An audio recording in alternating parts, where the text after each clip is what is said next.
7 से 8 साल की उम्र में दूसरे का घर में बैल चराने की नौबत आई। अब सोच लीजिए कि 10 से 11 साल की उम्र में गांव छोड़ करके परदेश जाना पड़ा। मस्जिद बंदर स्टेशन में लगभग 1 महीना सोए फुटपाथ पे।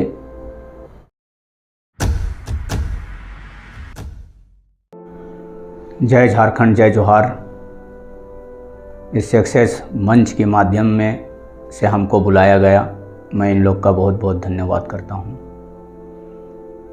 मैं गिरिडीह ज़िला बेको गांव का रहने वाला हूँ। मेरा नाम अनवर अंसारी हुआ। मैं जेएमएम का प्रखंड उपाध्यक्ष। साथियों, आप सोचते होंगे कि ये प्रखंड उपाध्यक्ष कैसे बन गया। इसके पीछे बहुत सारी मेहनत है, बहुत सारी आंदोलन है, बहुत सारी संघर्ष किया मैंने अपने ज़िंदगी में, अपने समाज में, देश, हर एक राज्यों में। साथियों, मैं एक मामूली सी गरीब तबके में आता हूँ। मेरा घर में 84 के ईस्वी के लमसम में इतनी स्थिति ख़राब था कि मेरा अब्बा रोज़ का रोज़ अगर माटी काटने जाते थे तो हफ्ते में 6 से 7 रुपया होता था। साथियों, अब सोच लीजिए कि 6 से 7 रुपया कमाने वाला व्यक्ति और उसके घर में 7 से 8 परिवार हो तो उसके घर का स्थिति क्या होगा, उसका घर का गुजर बसर क्या होगा। मेरे ही अब्बा नहीं, मेरे गांव का लगभग जितने बुजुर्ग लोग थे सभी गरीब थे, और इतने गरीब थे कि एक टाइम खाते थे और एक टाइम पानी पी करके सो जाते थे। अपने बच्चों को एहसास नहीं होने देते थे माँ बाप कि मेरा बच्चा कहीं भूखा से रात को जाग ना जाए, मेरे बच्चे कहीं बिलक ना जाएं। इसलिए दोपहर का बचा हुआ खाना अपने बच्चों का निवाला बना करके माँ मुँह में डालती थी। साथियों, मेरा एक बेको ऐसा गांव है जो बहुत गरीबी, बहुत पिछड़ा वर्ग से ऊपर उठा है। आप सोच लीजिए कि 10 से 11 साल की उम्र में गांव छोड़ करके परदेश जाना पड़ा। 7 से 8 साल की उम्र में दूसरे का घर में बैल चराने की नौबत आई। अब उस स्थिति में हमको आप बताइए कि हम कैसे पढ़ते, कैसे लिखते। आखिर में खाने का ठिकाना नहीं तो किताब और कलम कहाँ से मिलता। साथियों, हमारे गांव के सारे बच्चों का स्थिति यही था। आज बहुत सारे लोग बोलते हैं कि बेको कस्बा इतना बड़ा है लेकिन कोई ऑफिसर नहीं है, कोई ग्रेजुएशन नहीं किया है। आखिर में उस स्थिति में कहाँ से ग्रेजुएशन कर पाते हम, कहाँ से हम डिग्री हासिल करके नौकरियां हासिल कर पाते। उस वक्त साथियों के लगभग 84 के वक्त में जब हम बम्बई यहाँ से निकले गांव से, तो वहाँ के सेठ लोग भी जहाँ काम करने जाते थे तो वहाँ पे गारंटर चाहिए था, कोई वजूद नहीं था। काम वहाँ करो, फुटपाथ पे सोते थे। कभी खाने का भी नसीब नहीं होता था तो कभी वड़ा पाव खा के ज़िंदगी गुजारते थे, तो कभी से किसी को रिक्वेस्ट करते थे कि सेठ हमको रख लो, क्योंकि मेरे घर की हालात ऐसा है, सेठ हमको रख लो। सेठ बोलता था कि भाई कोई गारंटर है आपका, कहाँ के रहने वाले हो। हम लोग बोलते थे सेठ हम लोग बिहार के रहने वाले हैं। जिस जगह पे देश आज़ाद हुआ, जिसके कारण आंदोलन से, वहाँ का रहने वाला हूँ मैं। बाबू गारंटर चाहिए। गारंटर तो कोई उस टाइम में हमारे यहाँ के लोग नहीं रहते थे ज़्यादा बम्बई में, और रहते थे तो उस एरिया हमको मालूम नहीं था। किसको ढूंढते, कहाँ ढूंढते। मस्जिद बंदर स्टेशन में लगभग 1 महीना सोए फुटपाथ पे। उसके बाद हमारे गांव का एक व्यक्ति मिले जिसका नाम नसरुद्दीन है। वो व्यक्ति हमको लेकर के होटल में लगा दिए, जो महीने का 30 रुपया मिलता था,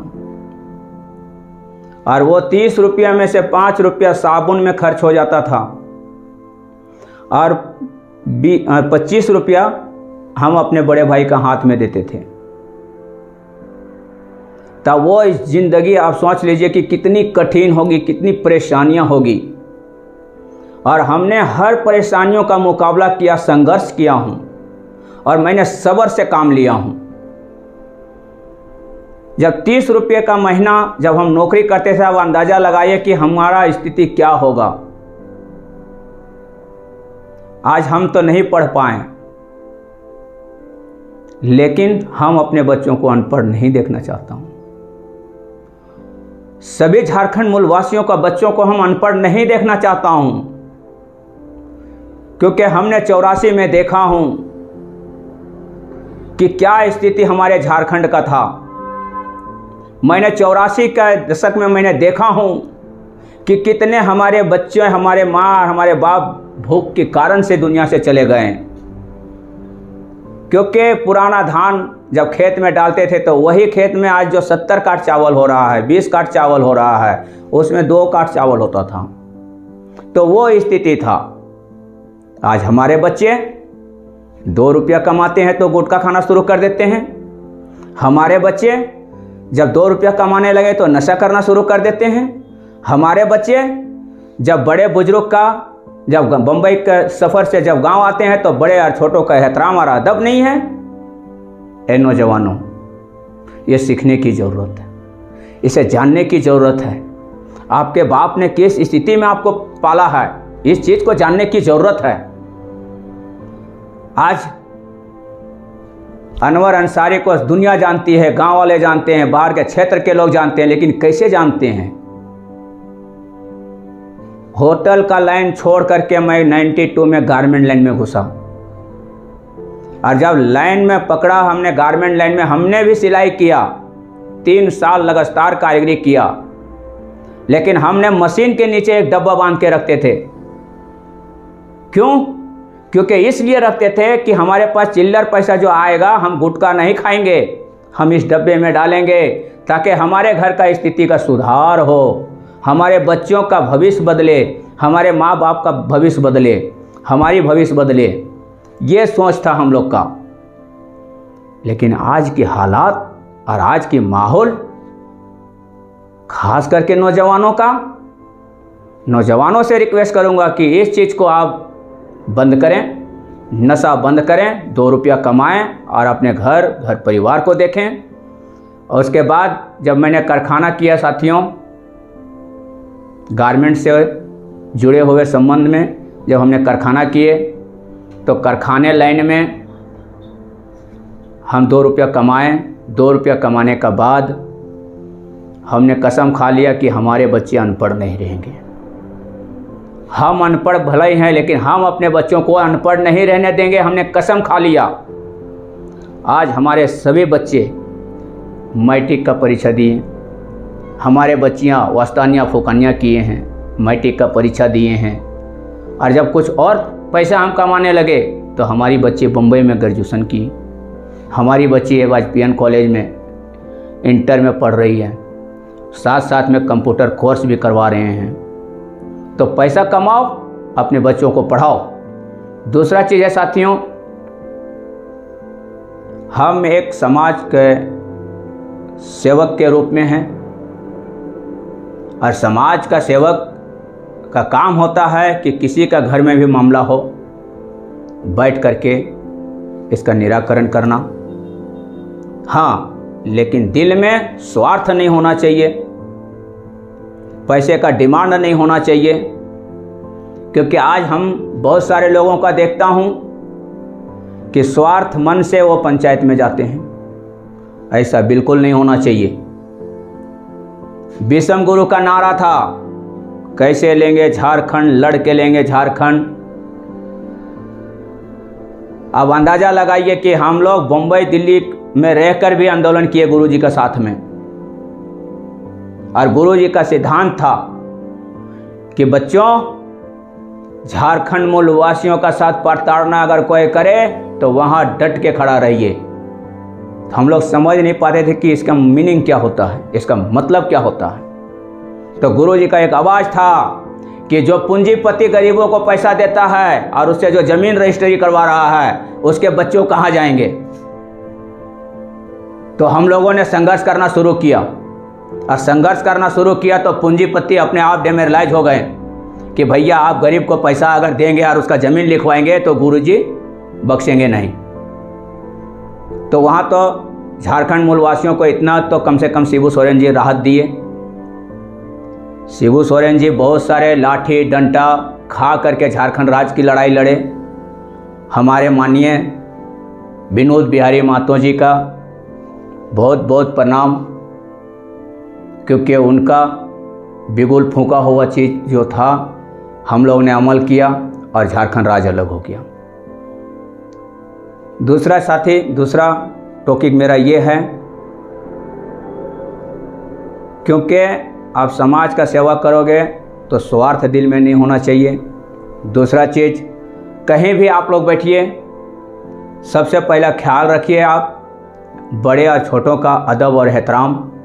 कौन हमसे बड़े हैं, कौन हमारे पिता तुल हैं, कौन हमारे गार्जियन हैं, हम उनकी कदर करें, उनकी इज्जत करें। और जब उनकी कदर और उनकी इज्जत आप करेंगे, आपका भविष्य का बच्चे लोग तय करेगा, क्योंकि आपसे सीखेंगे तभी तो आपका बच्चा मतलब समझो सही रास्ते में चलेंगे। और झारखंड राज्य में जब तक शिक्षा व्यवस्था अगर सही नहीं रहेगा तब तक हमारे बच्चे, हमारी राज्य तरक्की नहीं कर सकता। क्योंकि जो के पास शिक्षा है वो पहाड़ में भी पैसा बैठ के कमा सकता है, और शिक्षा आपके पास हासिल नहीं है तो आप कैसे कमाओगे। अब जैसे मेरे को देख लीजिए, आज आवेदन लिखने की ज़रूरत पड़ता है, हम आवेदन नहीं लिख पाते हैं। तो इसलिए हमने दिल में एक संकल्प ले लिए कि हम अपने बच्चों को अनपढ़ नहीं रखेंगे। हमारा बच्चा किसी को आवेदन लिखने का मोहताज नहीं रहेगा, खुद अपना आवेदन लिख करके आप किसी से भी फाइट कर सकते हैं। दूसरा सवाल है साथियों कि आप पहले कहाँ से उठ करके कहाँ पहुँचे हैं।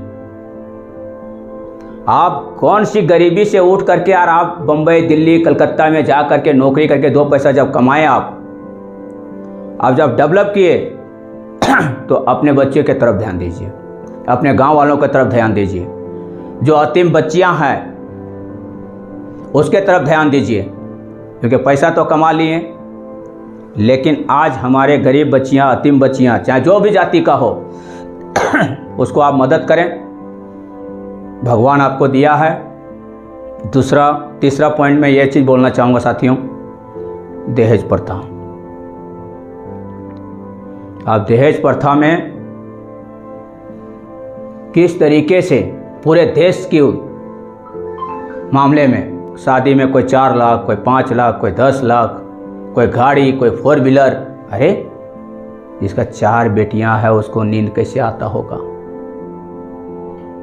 जिसका 4 बेटा है वो तो मोछ में घी लगा रहा है कि मेरा तो 20 लाख खड़ा है। लेकिन आप बताओ कि आपका पिताजी दहेज लिए थे? क्या आपका दादा दहेज लिए थे?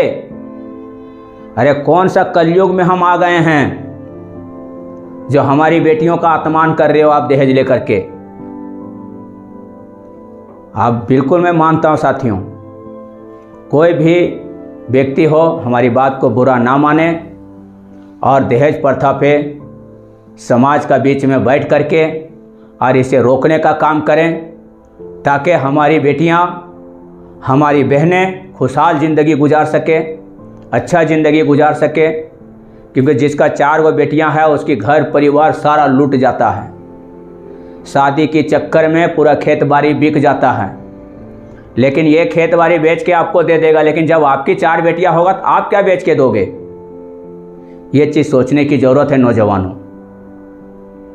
पैसा कमाना बड़ी बात नहीं है, पैसे को सही जगह लगाना बहुत बड़ी बात है। आपको ईश्वर ने इंसान बना करके पैदा किया है, तो भूखों को रोटी दे दो, लंगे को कपड़ा दे दो, प्यासे को पानी दे दो, ये दुनिया का सबसे बड़ा धर्म है, सबसे बड़ा पुण्य है। जब इस दुनिया में आप पुण्य करोगे तभी आपको स्वर्ग मिलेगा। मैं इतने ही बात बोल के सभी झारखंड के मूलवासियों को बहुत बहुत धन्यवाद देता हूँ। धन्यवाद। जय झारखंड, जय जोहार।